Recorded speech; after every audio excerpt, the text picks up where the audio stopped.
uma coisa que eu aprendi, né, a duras penas é isso.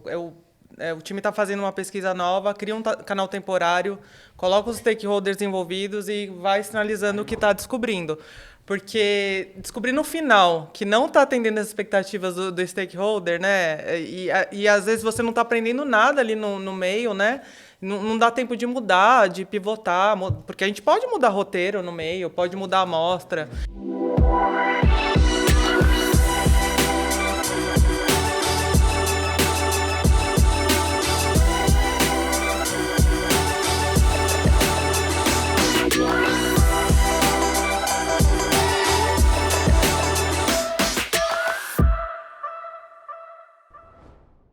Olá, seja bem-vindo ou bem-vinda a mais um episódio do Mesa de Produto. E aqui é a estreia da terceira temporada. Nesse episódio, a gente vai falar sobre o que fazer quando um discovery der errado. E a gente tem especialistas aqui para discutir sobre esse assunto. Mas antes de entrar no episódio, eu queria deixar um recado para você. A gente acabou de fazer uma grande atualização do nosso curso de Product Discovery na PM3. A gente está sempre atualizando os cursos, sempre lançando novidades, regravando algumas aulas, trazendo cases novos. Então, se você ainda não fez o curso de Discovery da PM3, aproveita para você que está assistindo esse episódio ter um desconto especial com o cupom Discovery10. Então, basta você usar para você conseguir 10% de desconto e aproveitar esse curso novo de Discovery, tá bom? Isso a gente faz com todos os cursos, vira e mexe, a gente está atualizando, lançando coisas novas, mas o de Discovery foi uma grande atualização, então sempre vale a pena você estar conferindo. Então, para esse episódio, a gente vai falar de uma coisa que acontece com a maioria dos discoveries, na verdade. E a gente fala pouco, que é o que fazer quando o meu discovery deu errado. O que a gente faz? E para esse episódio, eu estou aqui com a Priscila Lugão como co-host, que é coordenadora de produto na PM3. Oi, gente. E também estou com o Rafael Farinazzo, que é Principal Product Manager na Único, já participou de vários episódios aqui, então você já deve conhecer ele. Olá, pessoal. Bom estar aqui de novo com vocês. E a gente também está com a Juliana Xavier estreando no nosso podcast. Ela é mentora na Mergo, instrutora da PM3 nesse novo curso de Product Discovery. Já atuou na Raia Drogazil, no iFood e hoje ela é Head de Product Design na Memed. Bem-vinda, Juliana. Oi, gente. Prazer estar aqui. Obrigada pelo convite. Estou honrada. Legal demais.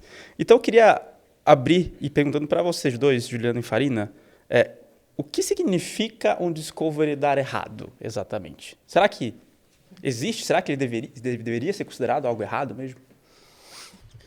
Eu começo? Eu acho que antes até da gente falar sobre produto, é interessante a gente partir da premissa o que é um erro, né? Porque eu acredito que a nossa sociedade, de uma maneira geral, ela não está acostumada, né, a lidar com erro. E o erro é uma parte muito grande do aprendizado. A ciência avançou em cima de erros, né? E tem duas referências muito boas, fora o mundo de produto assim que eu gosto de usar, que é um livro que chama Pedagogia Profana e um documentário também que chama Educação Proibida, que bate bastante nessa tecla sobre o que as escolas mudaram, né, a perspectiva de quando a gente está na primeira infância, a gente aprende baseado no erro, depois senta a gente numa cadeira e fala assim, agora as respostas estão prontas, decore. Então, eu acho, quando a gente fala muito de mindset, né, a tal da mentalidade, eu acho bom a gente setar essa mentalidade para aceitar o erro, aceitar que o erro, de fato, é um processo do aprendizado e que está tudo bem errar. Não tem avanço sem o erro, né? Então, acho que aí é a primeira parte, né? Está tudo bem errar em qualquer perspectiva, né? Não é o fim da carreira, o fim do produto, nada disso. Tem uma anedota até interessante do Thomas Edison, diz que perguntaram para ele uma vez assim, você errou mais de 1000 vezes para chegar na lâmpada elétrica, né? Como que foi isso? Como que você se sente? Ele fala assim, eu não errei 1000 vezes. A lâmpada elétrica que é um aprendizado de 1000 passos. Então, é interessante a gente ter essa perspectiva. Eu gosto bastante de bater nesse ponto da educação, porque isso já muda, né? Como a gente vai encarar o erro. E aí, o que é errar, né? O que é fazer um discovery errado? Eu acredito que tem 2 pontos. Um é no planejamento, que aí eu acho que é o mais grave, que provavelmente aí a gente acaba não aprendendo nada, que tem a ver com o enquadramento do problema, qual o objetivo do discovery, quais são as expectativas dos stakeholders em cima daquele discovery. E também o erro da execução, que aí, às vezes, os métodos são escolhidos erroneamente, ou as métricas estão mal construídas. E aí ainda dá para aprender alguma coisa em cima disso e pivotar, né, ali o discovery. Mas eu acho que o erro básico, assim, o fundamental, o que a gente não aprende nada é quando a gente erra no planejamento. O que você acha, Farina? Eu super concordo. Acho que o discovery, né, eu gosto bastante da definição do próprio Martin Kagan, que é descobrir que produto que vale a pena ser construído. Então, geralmente, você faz ali um processo de descoberta e decide que, bom, esse produto aqui vale a pena ser construído. Aí você vai lá, constrói e dá errado, né? Então, ok, talvez faltou fazer um pouco mais de descoberta, talvez você tomou a decisão cedo demais, mas ainda assim tem um aprendizado ali, né? Acho que não, pode ser um aprendizado, às vezes, muito duro, né? Você chegou e decidiu construir o produto e o produto era uma coisa muito grande. Você levou 6 meses construindo e aí depois chegou lá e ninguém usou e deu tudo errado. Fala, bom, aqui é um erro um pouco mais grave. Então, talvez seja um erro de processo, inclusive, né? Você provavelmente escolheu técnicas que não te reduziram a incerteza no nível que deveriam ter reduzido. Você foi para o delivery, você foi a mercado cedo demais ou com incertezas demais e aquilo não se confirmou. Ainda assim, tem um baita aprendizado nisso. A questão é, quanto mais caro o aprendizado, mais dolorido ele vai ser, né? Caro no sentido de tempo, de recurso investido. Então, é difícil mesmo dizer que um discovery deu errado. Eu iria para essa linha. Acho que um discovery dar errado um discovery mal executado, uma coisa que você não usou as técnicas corretas, enviesou as entrevistas, enfim, isso aí, o processo foi aplicado de maneira errada. A chance de você chegar lá na frente e o teu produto não ter sucesso é muito grande. Agora, se você decidiu tomar um risco, né, fez o processo de descoberta, decidiu tomar um risco de botar o produto na rua, pensando, bom, pode ser que dê errado, mas ainda assim eu vou tomar esse risco, e chegou lá e deu errado mesmo, ninguém usou, não deu lucro, ninguém comprou, acho que é um processo de aprendizado mesmo. Acho que faz parte ainda desse processo de aprendizado e de descobrir o que vale a pena fazer ou não. Né? Só esse cuidado de não gastar muito dinheiro com uma coisa que é muito incerta. Né? E vocês têm algum exemplo, assim, da carreira de vocês, de outras experiências que vocês falam, putz, aquele discovery, eu não fiz ele muito bem, não. Queria ter feito ele de outra forma. Antes de entrar, vocês estão rindo, mas...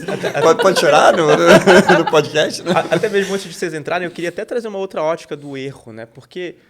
dependendo de como você encara, o discovery ele é feito para você errar, né? Você quer... Ele é feito para você invalidar alguma coisa. Exato. Ele é pensado nisso. Tem vou até citar um autor também, é o Ash Maurya, não sei pronunciar o nome dele, ele é o autor daquele Running Lean. E eu também não sei a tradução do negócio que ele escreve lá, mas basicamente o livro inteiro ele fala, crie uma hipótese invalidável, é como se fosse isso. Crie uma hipótese que você pode invalidar e tenta invalidar ela o mais rápido possível. É uma outra ótica de olhar. Então, talvez o discovery seja feito para você errar. Eu acho que o problema é realmente errar no planejamento, na execução, no que vocês estão trazendo aqui. Eu acho interessante o que você falou, porque às vezes o pessoal de produto vai com essa perspectiva em cima do discovery. Vou aqui só validar minha ideia. Tá errado. Acho que às vezes tem gente que implica com essa terminologia, né? O validar, né? Será que não é avaliar? Porque validar parece que você vai lá dar um cheque. Deixa eu só confirmar aqui o caminho que eu quero tomar e... deixa eu achar umas pessoas que concordam comigo. Isso. Deixa eu colher as evidências que embasam aqui a minha tese e vou provar que está certo. E tem também um exemplo bem legal que eu aprendi uma vez, que é assim, se a sua hipótese é que as plantas precisam de luz para viver, você coloca no escuro. Perfeito. Então é isso, né? Você deixar, arriscar, né? Errar para realmente diminuir o risco lá na frente, na execução de fato. Exatamente. Acho que a maioria dos meus discoveries deram errado sob essa perspectiva. Assim. Na maioria das vezes eu descubro produtos que não valem a pena ser construídos. Nossa, deve ser proporção de 9 a cada 10 ideias que a gente acaba descobrindo que não vale a pena. Né? E óbvio, que bom que a gente descobre antes, né? Que bom que você descobre antes, que você é uma profissional incrível. Eu acabo fazendo minhas burradas ali para descobrir, né? Já coloquei muita coisa no ar ali que não deveria ter colocado. Assim, é muito fácil se apaixonar pela solução. A solução é uma coisa muito sedutora, né? Acho que tem a ver muito com a educação mesmo, né? O quanto a gente... realmente dá ênfase para as grandes descobertas, para os grandes avanços científicos da humanidade. Então, dá a impressão que toda ideia que você tem é mais uma dessas, né? Se vincula a isso, a esse tipo de história que a gente ouve desde criança. Então, eu me sinto o Thomas Edison ali, né? Botando um botão novo na tela. E não é a luz elétrica, mas é um botão novo, né? Então, é muito fácil se apaixonar pela solução. A gente nunca vai repetir a quantidade de vezes suficiente de que não se deve fazer isso. Mas, geralmente, é isso. Coloca a coisa no ar. cedo demais, ou o MVP era abaixo do mínimo, né? Então você coloca coisa no ar, não tinha nem o mínimo necessário para entregar valor, porque você estava com pressa, porque tinha um OKR para bater, porque tinha uma meta, tinha uma pressão de cima, e aí você vai lá, coloca aquilo no ar e ninguém usa, né? Então eu já coloquei uma funcionalidade no ar que não tinha a parte de análise daquilo que você criava e editava e executava, né? Então você fazia todo um processo ali, no final das contas, quando você ia analisar o resultado daquele processo no produto, a gente não colocou um gráfico, não colocou um número, não colocou nada. A pessoa não conseguia nem saber se o que ela criou no nosso produto dava certo. Aí ela era integrado com outra coisa, ela tinha que ir para o outro produto, ela nunca mais voltava para o nosso, né? Para fazer análise, ela ia para outro lugar, ela nunca mais voltava para o nosso. Então, isso com certeza foi um problemaço, assim, né? Num outro caso também, a gente, enfim, tinha um outro processo ali que a gente tinha com alguns parceiros, muito parceiros, né? Que era via planilha, que era super difícil, planilha, e-mail e tal. A gente decidiu colocar para dentro de um produto, mas era muito pouco, assim. A planilha resolvia o problema das pessoas, mas não resolvia o nosso, que era operacional. Quando a gente botou isso para uma tela, as pessoas não criaram o hábito de usar a tela, porque era um processo mensal. Então, a gente queria que elas parassem de olhar o e-mail e a planilha, a gente ia parar de mandar e elas tinham que acessar a tela. O que aconteceu? A pessoa não acessava a tela e ficava sem aquele dado que ela recebia na planilha todo mês e cobrava a gente de que sentia falta daquele dado. A gente falou, não, você loga lá, pensa, esqueci, então ninguém lembrava. Como é que você forma hábito de um uso de produto de uma coisa que a pessoa só usa uma vez por mês? É muito difícil você formar um hábito mensal, você forma um hábito diário, no máximo semanal, geralmente. Então, ali também, a gente já deveria talvez ter colocado, né, olhando o aprendizado, deveria ter colocado no ar alguma funcionalidade a mais que ajudasse a formar hábito, ou pelo menos, já que a gente automatizou aquilo tudo, printar aquela tela lá, gerar um PDF e mandar por e-mail. Pelo menos já não ia ser mais o processo automático de Excel. Né, mas ia ser uma coisa que a pessoa ia continuar recebendo no e-mail. Então, várias coisinhas você vê assim, pô, lancei faltando esse detalhe, lancei não levando em conta a formação de hábito, não levei em conta a análise, não levei em conta o aprendizado do usuário. E aí, quando você vê, assim, o Discovery deu errado, nesses casos eu acho que sim. Eu acho que a gente, no processo de descoberta, decidiu que este é o produto que vale a pena ser construído, e não era. Né? Faltava coisa, né? O produto que valia a pena ser construído era um pouco maior e a gente talvez tenha sido enxuto demais. Mas aí você só percebeu esses problemas depois de lançar. Quando ninguém usou. Não foi durante o Discovery, né? Não. Foi do pior jeito. E, Juliana, você tem um exemplo de perceber durante o Discovery que o Discovery está mal formulado ou tem alguma coisa errada, enviesado, o público que você está testando não é o ideal? Você falou no começo, chamou os especialistas, eu falei os especialistas em errar. Não, mas é bom. Mas sim. Não, tem muita história, assim, eu acho que, por exemplo, um ponto que a gente não falou aqui ainda é motivador externo, né, interferência externa. Então, por exemplo, você está no meio de um Discovery e você não prevê que vai ter uma pandemia. Ou que a pandemia vai acabar também, isso já aconteceu, né? Então, por exemplo, trabalhar com um produto que cresceu muito na pandemia, num contexto que estava todo mundo remoto, e aí tá num Discovery absurdo para evoluir, e aí a pandemia retrai, tá todo mundo na rua e para de usar seu produto. E aí toda aquela estratégia que você estava montando, você não tem controle daquilo, né? Então, também tentar mapear esses cenários assim externos. Acredito também que Discovery Quant, né? Eu costumo falar que pesquisa Quant é bom porque é muito fácil de fazer, é ruim porque é muito fácil de fazer também.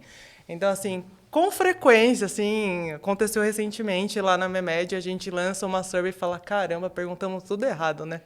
Joga fora, faz de novo, né? Que bom que é fácil, vamos lá, faz tudo de novo. Mas como você percebe que perguntou errado? Quando, por exemplo, uma prática interessante, por exemplo, o que eu gosto mesmo de fazer é a triangulação, né? Tentar fazer a quali antes, depois a quant, aí o produto fica apertando, não dá tempo, vamos logo para a quant, tá bom, só que a gente não tem nada mapeado direito, a gente vai mapear na quant, aí a gente deixa aquele campo outro aberto, para depois ir lá analisar 2.000 respostas e ver, caramba, tem outros comportamentos aqui que a gente não fazia ideia.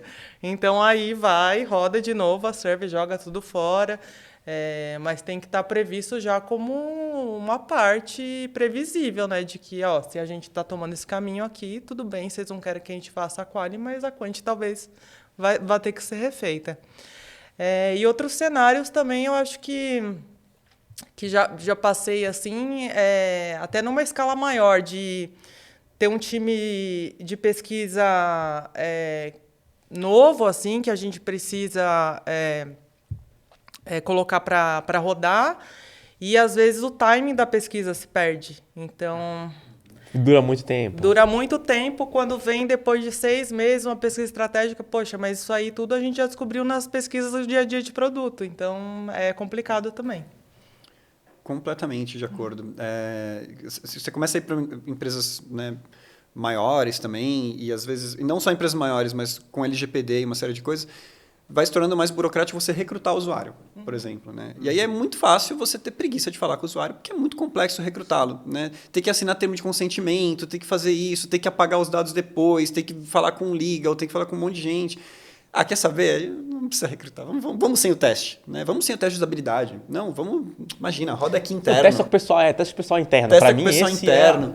é... O pessoal interno conhece sua marca, conhece seu produto, conhece tudo já, né? E, enfim, e mesmo as entrevistas, né? Então, no B2C é muito fácil você fazer isso. Porque você é um consumer, você é uma pessoa física. Então, você fala assim, não, eu entendo, né? Você pega...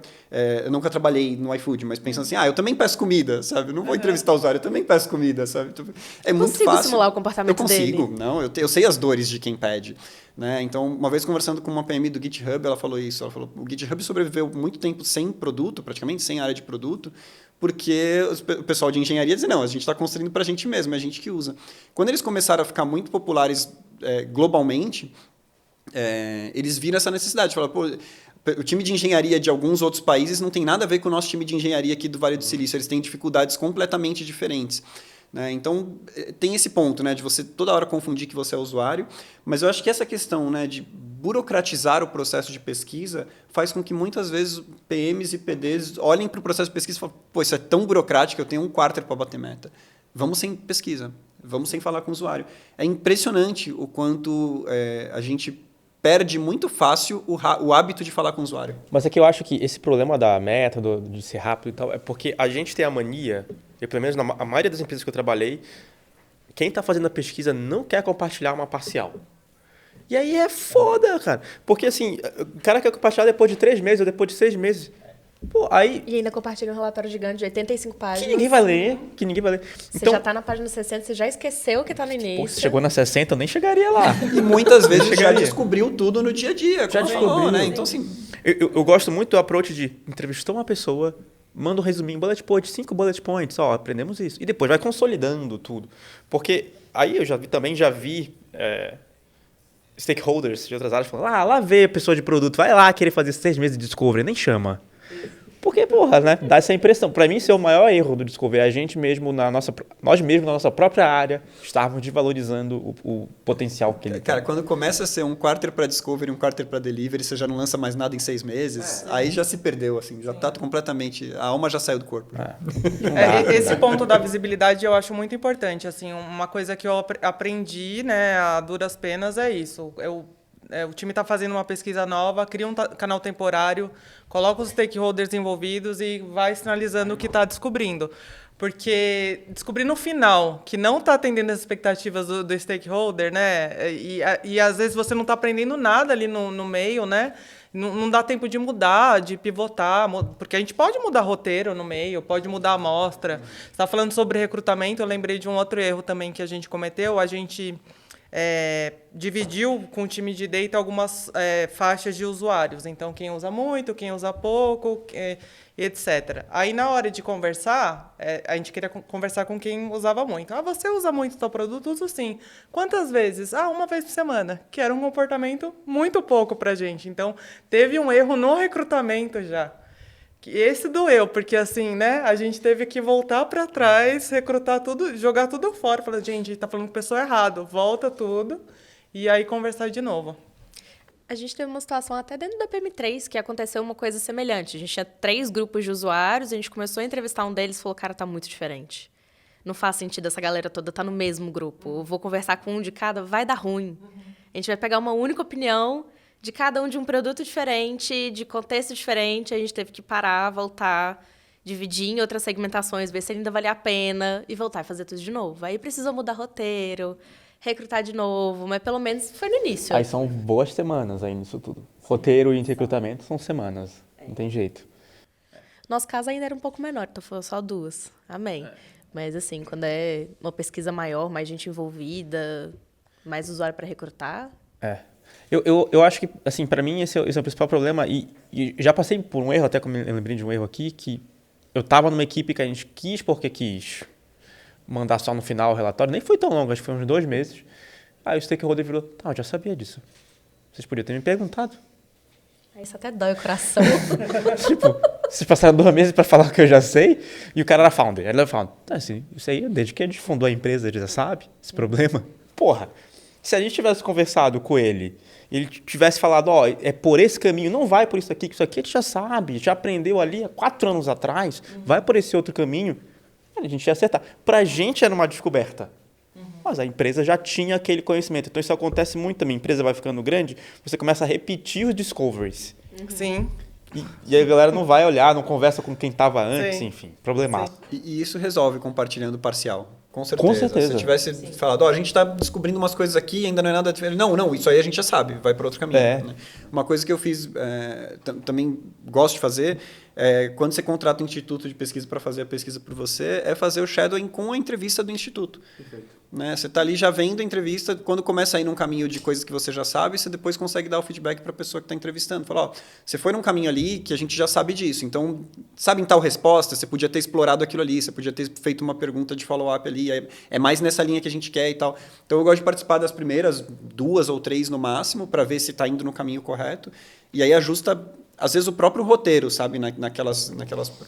Essa é uma boa dica. A gente vai fazer, inclusive, em breve, no PM3 com o externo. Acho que vale fazer isso mesmo, não tinha nem pensado. Eu queria jogar até um pouquinho de polêmica para vocês. Vocês acham que existe uma situação que todas as boas práticas são seguidas, que o Discovery está todo mundo confiante, que ele é bem feito e que no final dá um resultado muito fora do ideal? Dá um resultado ainda, um produto foi feito errado, não usou. Vocês acham que existe essa situação? Isso pode acontecer? Com certeza. Com certeza. Porque acho que depende muito do que você quer descobrir, mas pode ser que no longo prazo, né? Tem uma frase que me marcou muito, que é do presidente da Nokia, né? Que quando ele estava vendendo a Nokia ali, ele falou, a gente não fez nada de errado e ainda assim a gente perdeu. Né? Quando você está fazendo o processo legal ali, quarter a quarter, mas você está perdendo a visão do que você quer lá na frente, é muito possível que você construa uma série de pequenas melhorias incrementais que fazem sentido, mas que daqui a pouco vem um negócio que você nem percebeu e toma a sua frente, né? Não fizemos nada errado e a gente perdeu, é um exagero. Mas assim, veja, eles fizeram um monte de coisa errada, mas essa sensação... Né? Ele não está atestando que fizemos tudo certo, mas assim, eu interpreto mais como uma sensação assim, pô, o que aconteceu, né? Os processos estavam bonitos, a gente estava rodando, a gente fazia pesquisa. A gente fazia pesquisa com o usuário, a contabilidade funcionava, o financeiro funcionava, de repente ninguém mais usava nada que a gente fazia. Né? Então, essa sensação horrorosa, né? De você pensar, seguir todas as boas práticas ainda assim deu errado. Acho que é muito fácil você também, eu falei no começo, né, do erro do processo do Discovery, mas é muito fácil também você se esconder no processo. Né? E falar, não, tô seguindo todas as boas práticas aqui, marcando X em todas as caixinhas das coisas que eu tenho que fazer, tá aqui, esse é o produto que a gente tem que fazer. Mas se você não tem um norte, né? Se você não está aplicando um certo senso crítico, tanto em cima do processo seguido quanto do resultado desse processo, é muito fácil você sair para um caminho também, de construir coisas que talvez incrementalmente deem certo, mas quando você vai ver num horizonte de 1 ano, 1 ano e meio, 2, que é uma eternidade para muitas startups, dá errado. Acho que tem a ver também com a parte dos acionáveis, né, da pesquisa, porque às vezes o pessoal de produto fica muito enviesado esperando uma feature, né? Tipo assim, eu quero que o acionável seja uma feature. Mas feature é tão legal. É tão legal, né? Vamos encher de feature, né? Dá para mostrar para a mãe, né? Sim. E às vezes além disso, né, um problema muito complexo, que vai mexer às vezes até na estratégia do negócio, como que o negócio vai monetizar. E aí às vezes a equipe fica, não sei o que fazer com isso, ou não dá para fazer nada, né? Porque às vezes você também acha uma coisa que é acionável de outro time ali. Então, né? Então, por isso que a comunicação é importante, né? Tanto durante, enquanto a gente está ali achando, mas o depois também. O que você vai fazer com isso? Aí, quando o Marcel falou do assunto sempre voltar em novos discoveries, eu não acredito que seja tão maléfico assim também, porque às vezes é a oportunidade de trazer na mesa, de novo esse problema está aparecendo aqui. A gente não vai resolver, é um emaranhado, mas a gente não vai mexer mesmo, porque é isso que está comprometendo, às vezes, o sucesso do negócio, né? Não é um botão, uma feature, nada que vai resolver. Mas é isso aqui. Pontos como mudança cultural também, né? Que às vezes depende externo, né? De novo, do fator externo. Então, qual que foi o lance do iFood, né? Tem a ver com timing também, né? Quando que as pessoas pararam de pegar o telefone da pizza na geladeira e falaram assim, agora eu vou usar o app. Então, tem uma maturidade do mercado também que tem que acompanhar, né? Esse discovery também. E muitas vezes o acionável da pesquisa é uma mudança de operação interna. É uma mudança de processo. Não necessariamente... Assim, também amo feature, amo lançar feature. Acho uma gracinha quando sai coisa nova. É gostoso, né? Dá uma sensação legal. Tipo, olha o que a gente fez. Mas muitas vezes é mudar alguma coisa, fazer diferente do jeito que a gente já fazia. Ou então tratar diferente, ter uma outra tratativa para um problema que é recorrente. Não necessariamente lançar coisas novas. E quando a gente vai conversar com a equipe de produto, e eu faço muito a minha culpa nisso, porque já li discoveries que eu mesma fiz, falei, porra, não tem nenhuma feature nova? Saco! Não tem nada para lançar? E a gente ficou tipo, tá, mas como é que a gente prova resultado desse discovery? Como é que a gente mostra para as pessoas que a gente fez 2 meses de pesquisa e o resultado é mudar um processo interno, sabe? Às vezes até esse alinhamento de expectativa ele é um pouco complicado. Uhum. Com certeza. E acho que assim, a gente está brincando aqui de que é gostoso lançar feature, não estamos defendendo, né, que todo discovery tem que lançar feature. Não, pelo amor de Deus. Mas acho que reconhecer isso, não ter vergonha de admitir que assim, pô, realmente a gente tem um viés em direção a lançar coisas novas e a gente tem que reconhecer esse viés e entender que ele pode levar a gente a lançar um negócio que não precisa. Mas esse viés não é só você brincou o pessoal de produto, mas eu acho que esse é o viés geral. Da empresa toda. Designers, dos stakeholders, do C-level. Stakeholder. Às vezes a expectativa dele é lançar uma feature incrível que vai resolver os problemas. E que surgiu a partir do discovery. Exatamente. Né? E a sua pergunta, Pri, foi tipo assim, já seguiram as boas práticas e deu errado no discovery? E a gente também tem que ter consciência de que o discovery é para mitigar o risco, ele não vai mitigar 100%. Sim. Dependendo... Não vai reduzir a 0. Você pode errar mesmo fazendo tudo bonitinho. Né? No caso da Nokia ali, eu acho que foram outros motivos. É a sensação. É a sensação de que você fez tudo bonitinho. Eu era fanboy da Nokia. Não quebrava, né? Putz. A bateria durava 1 semana e meia. Era incrível. Ótimo. O jogo da cobrinha, né, gente? É verdade. Não. Mas um exemplo mais prático, né, Pri, que você falou de seguir as boas práticas, né, ainda assim dá errado. Eu fiquei num contexto um bom tempo, não só eu, na verdade, né, eu e alguns outros PMs da empresa, estávamos num contexto de tentar fazer funcionar a proposta de valor para um certo perfil de cliente. Né, e a gente ficou mais de ano nisso. Entrevistava esse perfil, era o famoso perfil desengajado, o perfil que não cria hábito, aquele perfil horroroso e tudo mais. E era um software B2B, né? Então a gente ficava ali, né, mais de ano, pelo menos uns 2 anos, nesse perfil, tentando lançar funcionalidade, tentando mudar fluxo, tentando mudar o onboarding, tentando fazer um monte de coisa. A gente teve alguns bons resultados, mas eles não foram suficientes para o Unit Economics da empresa. O CEO chegou lá e falou, a gente não vai mais vender para esse perfil. Né? Então, assim, por um lado, a sensação de que a gente ficou 2 anos de tempo perdido, né? Não que a gente só fez isso nesses 2 anos, mas em vários momentos nesses 2 anos a gente decidiu, deixa eu dar mais uma atenção para isso aqui, deixa eu ver aqui. Então, por um lado, tem essa sensação de que foi um tempo perdido. Por outro lado, talvez o fato da gente ter insistido tanto naquilo e não ter dado resultado, fez ele olhar e falar, bom, já sei que não vale mais a pena continuar apostando nesse negócio, vamos declarar perda aqui, acabou, não vamos mais vender. Né? Então, é difícil dizer se deu errado, se não deu errado, mas assim, é isso, seguimos as boas práticas, né? Não conseguimos ganhar, porque não era um perfil que talvez era sem esperança mesmo. Tava talvez off mesmo da proposta de vocês. E aí foi cortado do ICP, já não podia mais vender para a empresa com aquele perfil e tal. Acho que foi a decisão acertada, no fim das contas. E como que, nessas situações, vocês lidaram principalmente com a expectativa de stakeholder, de temos que lançar algo novo? Como que foi esse processo para vocês? Ou quando a pesquisa vem, olha, não é por esse caminho, o stakeholder amava aquele caminho. Principalmente quando a pesquisa é longa.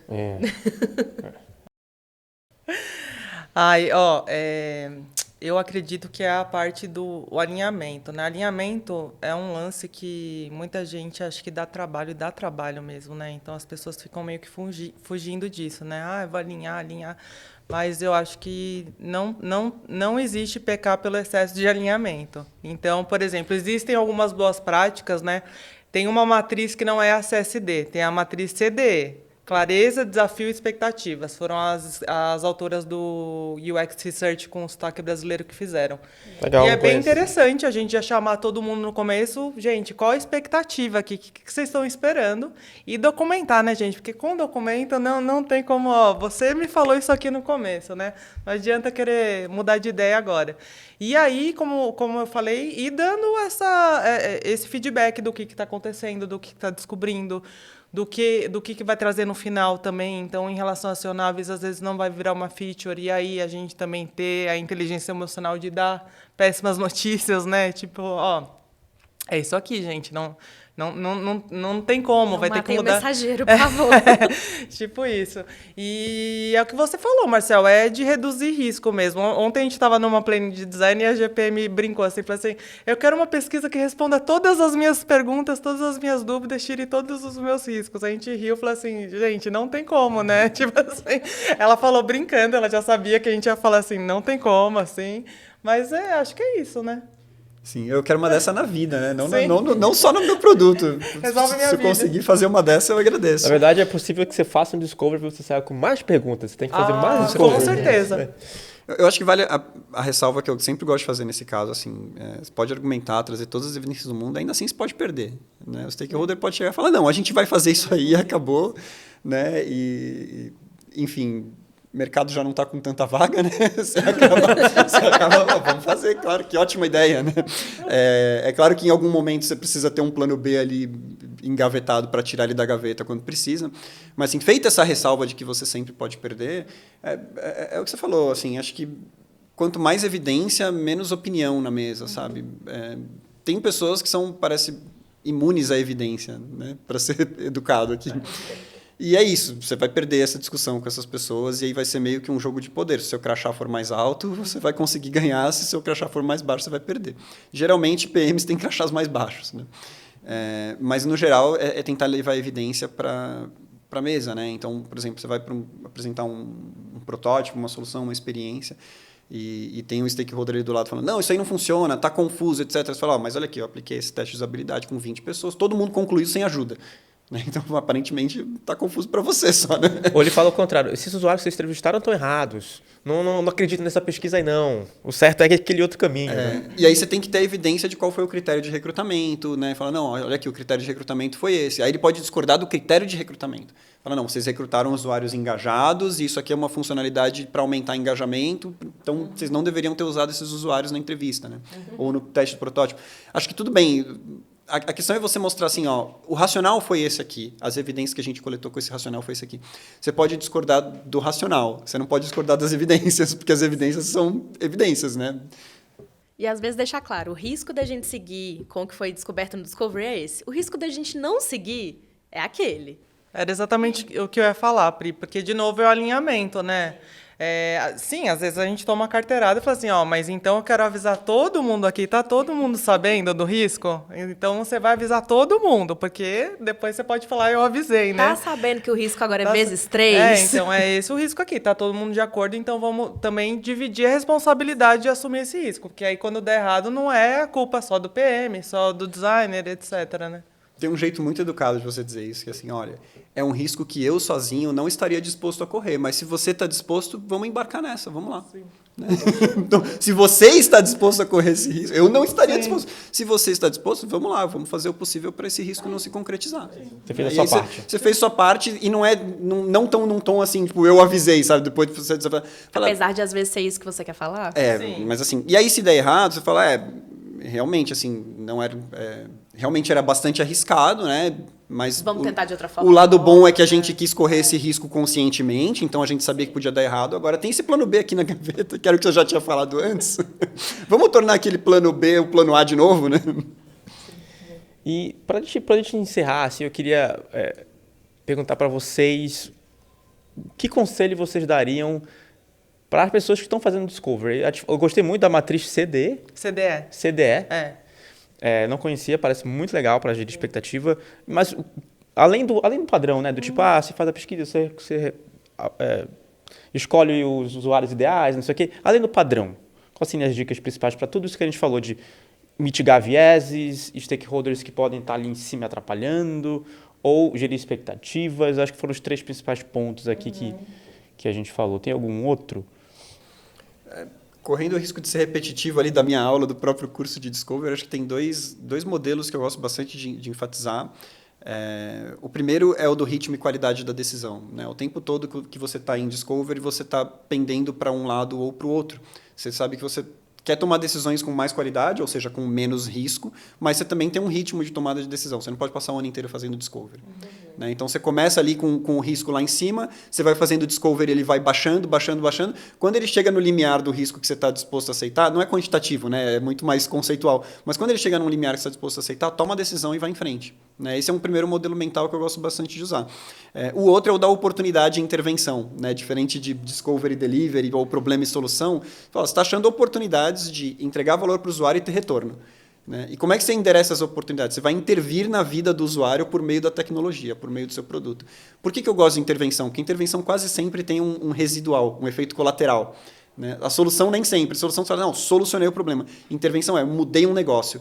Ela te dá essa mentalidade de vamos observar o que acontece se eu intervir neste fluxo. Aconteceu isso aqui, essa métrica melhorou, mas essa aqui piorou e ela não podia ter piorado. Né? Então, essa intervenção talvez ela não enderece tão bem essa oportunidade. Esses 2 modelos, né, de ritmo e qualidade, oportunidade e intervenção, apesar de serem muito fundamento, conceitual, teórico, assim, né, é uma lente que se você começar a se perguntar por essa ótica, acho que ajuda bastante. Você pediu para ir além do óbvio. Não, né? Então, legal, eu achei ótimo. Acho que eu não sei, além do óbvio. Uma coisa... Mas às vezes o óbvio bendito vai além do óbvio também, né? Uma coisa que eu recomendo perder bastante energia ou investir bastante energia é o enquadramento do problema de fato do Discovery. Porque eu acho que às vezes a gente passa batido, quero o problema, aumentar a conversão. Gente, é muito genérico, sabe? E como assim enquadramento do problema? Porque às vezes a gente precisa até mesmo fazer pesquisa para entender. A exploratória, né? Às vezes a gente não tem, de fato, a hipótese e a gente vai para o mar aberto ali e vai fazer uma peneira inicial, de fato. Só que quando não é mais uma exploratória e fica, às vezes, só um problema ali geral, isso já aconteceu com muita frequência, precisamos aumentar a conversão. Gente, mas isso... Por onde eu começo, né? Tipo assim, são tantos fatores. Não, você tem que aumentar a receita. Sim, exatamente. Mas baseado no quê? Qual que é a hipótese? Assim, então, eu acho legal colocar todo mundo junto para todo mundo estar de acordo que é esse problema que a gente vai atuar. Porque ali eu já percebo muito ruído assim, de comunicação. Então, acho que o enquadramento do problema é bem importante. Tem um exemplo, já passei mais de uma vez por esse exemplo na vida, que é assim, né, chega o pedido de funcionalidade, por exemplo, exportar para Excel. Né? Qual que é o problema que a gente quer resolver? O usuário não consegue exportar para Excel. Não, então, é um enquadramento possível, né? Agora, é um enquadramento que, obviamente, vai dar errado. Você já começou enquadrando enviesado desde o começo. Sim. Né? Eu não sei quem falou isso, mas foi em alguma coisa de design que eu vi, que é um problema bem definido é metade de uma boa solução. E eu acabei levando isso para muitas coisas. Então, eu acho que essa dica ela é incrível. Porque não é muito fácil, assim, enquadrar um problema direito. Isso que o Farina falou, a gente riu, a gente brinca e tal. Mas eu acho que 80% das vezes isso acontece. É mais comum do que parece, gente. A gente só dá um step back em vez de dar 5 para entender de onde vem aquilo. E dar só esse e olhar só pro que a gente tá vendo e não olhar pro mais macro, assim... enviesa a gente já logo de cara. É a mentalidade voltada para a solução, para a feature de fato, né? Tem, por exemplo, tem também o modelo de declaração de necessidade da Nielsen, que fala você transformar o verbo, às vezes o verbo o substantivo no verbo, né? Sim. Então, tipo assim, a pessoa precisa de um dashboard de resultados. Será que ela precisa daquilo? Qual que é o você está falando em substantivo. Quando você torna para o verbo, a pessoa precisa consultar os dados de uma forma mais clara. Aí já amplia quantas soluções são possíveis. Então, a gente sempre fazer esse exercício de voltar para o problema é interessante. Legal, isso baita modelo, eu não conhecia. Eu acho que fugiu do óbvio, era seu medo, acho que fugiu do óbvio. Eu, pelo menos, não conhecia, mas gostei bastante. É legal. Isso aí. Bom, muito obrigado, Juliana. Prazer te ter pela primeira vez. Espero que você volte mais vezes. Eu volto, falar. só me chamar. E Farina, brigadão. Eu volto também. Você que volta. Valeu, Pri, obrigado demais. E para você que assistiu até aqui o final, não esqueça que a gente está atualizando, a gente acabou de atualizar de maneira bem forte o nosso curso de Discovery. Se você quiser aprender e se aprofundar mais no assunto, é só usar o cupom Discovery10. E fica ligado aqui que vão sair vários outros episódios do Mesa de Produto nessa terceira temporada. E eu nem fiz aquela chamadinha de clica no botão, assina o canal, tarará. Então tá, já fica aí a dica e compartilha com as pessoas da sua empresa que estão fazendo Discovery, seja de Product Designer, PMs, até mesmo QA, Dev, que talvez tenham aqui aprendizados para eles. Tá bom? Muito obrigado e até o próximo episódio. Obrigado de novo, pessoal.